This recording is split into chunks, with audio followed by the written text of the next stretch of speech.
Mga kapatid, kinumpiska ng Japan ang isang Chinese fishing boat at hinuli ang kapitan nito matapos silang pumasok dito sa exclusive economic zone ng Japan. Naku po, ano kayang masasabi ng China rito? Pag-usapan natin to mga kapatid, samahan niyo ako.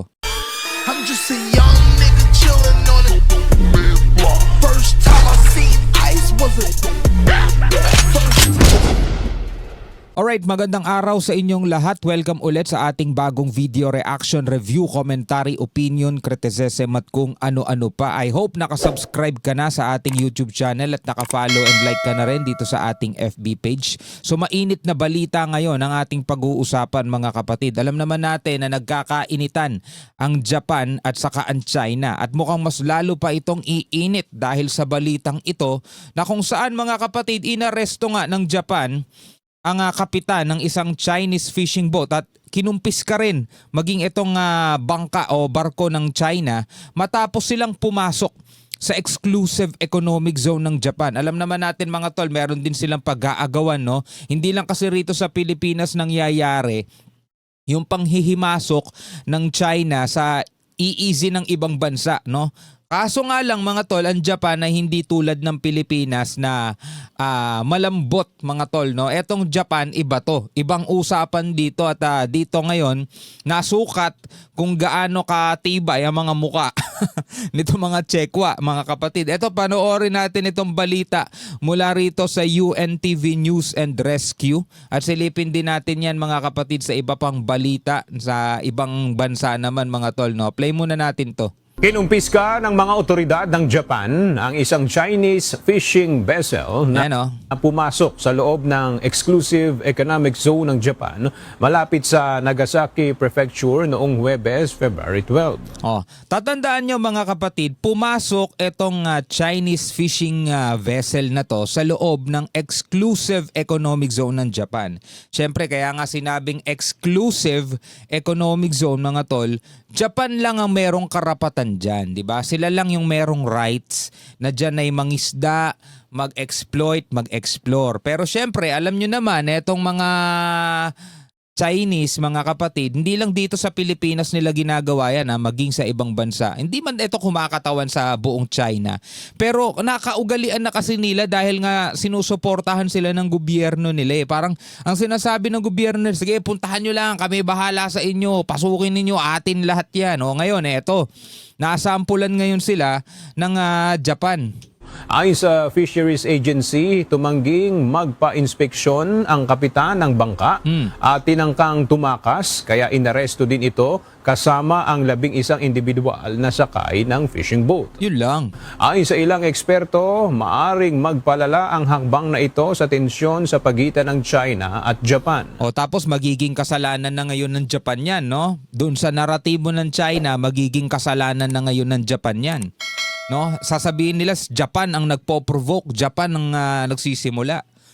Unang-una yung tipong papasok ka sa bakuran ng iba, magte-trespass ka, 'di ba? Tapos kapag hinuli ka o kaya ay kinastigo ka, kasalanan na ngayon nung may-ari nung lugar na 'yon. Yun naman talaga lagi nilang 'di ba dito nga lang sa atin mga tol, matapos silang mga water cannon, matapos silang mga haras, kapag sinabihan sila ng ganitong mga katotohanan, masakit tanggapin na pananalita, sensitibo sila masyado, na-hurt ang feelings nila at nagiging sila na ngayon ng biktima.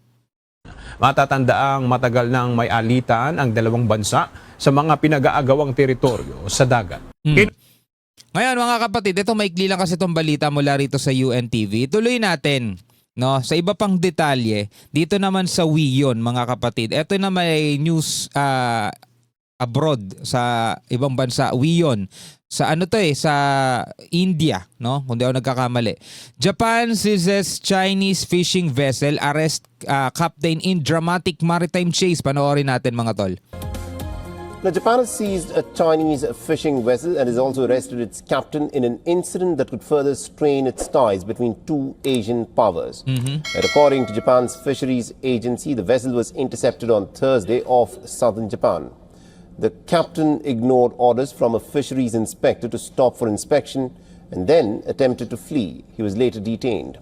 Yun nga lang, ang pinagkaiba nga lang dito kasi dito sa exclusive economic zone ng Japan, hindi dagsa yung yung mga barko ng China. Kasi baka sabihin ng iba, bakit kasi sa Japan inaaresto, dito sa Pilipinas hindi natin magawa yan, hindi natin maaresto. Kasi mga tol, ang pagkakaiba niya, no. Do yan ay pinag-aagawan din ng Japan at saka ng China, kasi alam nyo naman ng China, lahat na lang gusto nilang angkinin. Hindi ganun kadagsa yung mga barko nila dyan. Kaya tingnan nyo, yung inaresto ng Japan authority, etong Chinese fishing vessels, gusto pang tumakas, kaso hindi sila makakawala dyan. Mabibilis yung mga barko ng Japan. So nagawa nilang arestuhin. Dito sa atin mga tol, yung mga Chinese militia vessels nila rito at Chinese fishing vessels nila rito, madali lang makahingi ng tulong sa nakapalibot ng mga China Coast Guard nila at saka mga Chinese warship nila. Kung naaalala ninyo mga tol, way back 2012, nangyari na rin yan dito sa atin. 'Di ba? Yung tangkang aarestuhin ng Pilipinas, ng Philippine Navy, yung mga illegal fishing vessels din ng China na nanghuhuli, nangunguha ng mga giant clam, nanguhuli ng mga sea turtle, which is alam naman nating bawal, at saka nanguhuli pa nga ng pating. 'Di ba? Aarestuhin sila ng Chinese Navy, kaso nagdatingan yung Chinese Navy. Aarestuhin sila ng Philippine Navy, kaso nagdatingan etong mga Chinese Navy, etong mga warship nila. Ang bibilis nila makaresponde kasi nga nakakalat na sila sa West Philippine Sea. Diba? Ganun kabilis makaresponde, nakakalat na kasi sila, nadjadyan lang sila sa tabi-tabi. Unlike dito sa Japan, hindi pa naman ganun ka infested, kumbaga, no? Hindi pa ganun karami yung squatter dyan ng China, kaya hindi agad-agad nakakaresponde. Pero kung sakasakaling andun din yung mga Chinese nila, Navy nila, baka magkaroon ng standoff. No, baka magkaroon din ng tapatan ng mga puwersa dyan. 2月12日木曜日の At around noon on Thursday, February 12th, a fisheries agency patrol vessel arrested the captain of a Chinese fishing boat in Japan's exclusive economic zone near Yakushima after he refused to submit to an onboard inspection. The case is currently under investigation, but in order to prevent and deter illegal operations by foreign fishing vessels, we will continue to carry out enforcement activities with a firm and resolute stance. のため Kilala naman natin ng Japan, 'di ba, pagdating sa mga seafood, 'di ba? Alam naman natin mahilig sila sa mga ganon. Sa kanila nga nauso yung mga yung mga pagkaing hilaw. Hindi ko lang alam kung anong tawag doon kasi di ako makain noon mga tol eh. Sashimi ata tawag doon eh. 'Di ba? 'Di ba sila diyan, mahilig sila sa mga ganon. So talagang importante sa Japan mga tol, etong exclusive economic zone nila. Sila lang dapat ang nanghuhuli ng isda doon. Ngayon, kung merong kung kumbaga merong kang bakuran tapos may mga tanim kang mangga, dapat ikaw lang ang umaani noon. Kapag may nakita kang mga outsider pumapasok sa bakuran mo at nangunguha ng mga tanim mo, ng mga mangga mo at ibebenta sa palengke, syempre ayaw mo noon. Kasi baka pag namalengke kay benta pa sa iyo yung sarili mong tanim, 'di ba?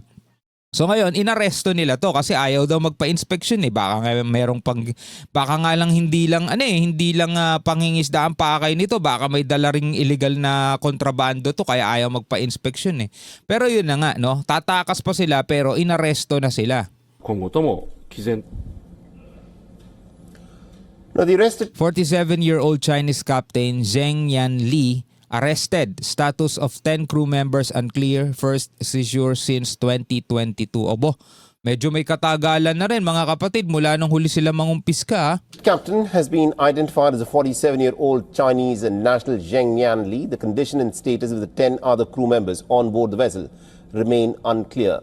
And this marks the first time since 2022 that Japan's fisheries agency has seized the Chinese fishing boat. The China has also issued this statement. Ayan na, nag-issue na ng statement ang China. Ano kaya sinabi nila? 中国政府 The Chinese government consistently requires its fishermen to operate in accordance with laws and regulations, while resolutely safeguarding their legitimate rights and interests. We hope Japan will strictly abide by the China-Japan Fisheries Agreement, enforce the law impartially, and protect the safety and legitimate rights and interests of the Chinese crew members. 和合法权益。 So may gabay daw mga kapatid, no, sa batas ng China etong pangingisda ng kanilang mga Chinese Chinese fishing. At dapat daw sumunod itong Japan sa kasunduan ng China at saka ng Japan pagdating sa maritime rights mga tol. Hindi natin alam kung ano yung kasunduan nila mga tol. Pero syempre, hindi naman din mga aaresto etong Japan nang sa tingin nilang lumalabag sila o pwedeng pagmulan ng kaguluhan nang alam nilang mali sila. The incident comes amidst heightened tensions between Tokyo and Beijing. Relations have deteriorated in recent months following remarks by the Japanese Prime Minister Sane Takaichi. She had indicated that Japan could intervene militarily if China attempts to take Taiwan by force. Now, China claims Taiwan as its territory and has not ruled out the use of force to achieve what it calls reunification. Taiwan was under Japanese rule until 1945. And following Takaichi's comments, China summoned Japan's ambassador and advised its citizens against traveling to Japan. Yan na yung mga nangyari nitong nakaraan eh. Pero anyway mga kapatid, eto nga, nakita natin kung gaano katigas etong Japan pagdating sa pagpapatupad ng kanilang batas, no? At saka kung paano nila protektahan yung kanilang exclusive economic zone. Kasi pag sinabing exclusive economic zone, pagdating sa karagatan kahit yung mga pro-China alam nila yon. Pagdating sa karagatan, pagdating sa katubigan, eksklusibo lang talaga sa iyo yan. 'Di ba? Exclusive lang talaga sa iyo yan. Anyway mga kapatid, bilang mga Pilipino, ano ang inyong masasabi tungkol dito? Pwede kayong magbigay ng inyong komento at reaksyon. Hanggang sa muli, ako nga pala si Shobaldi. Peace out.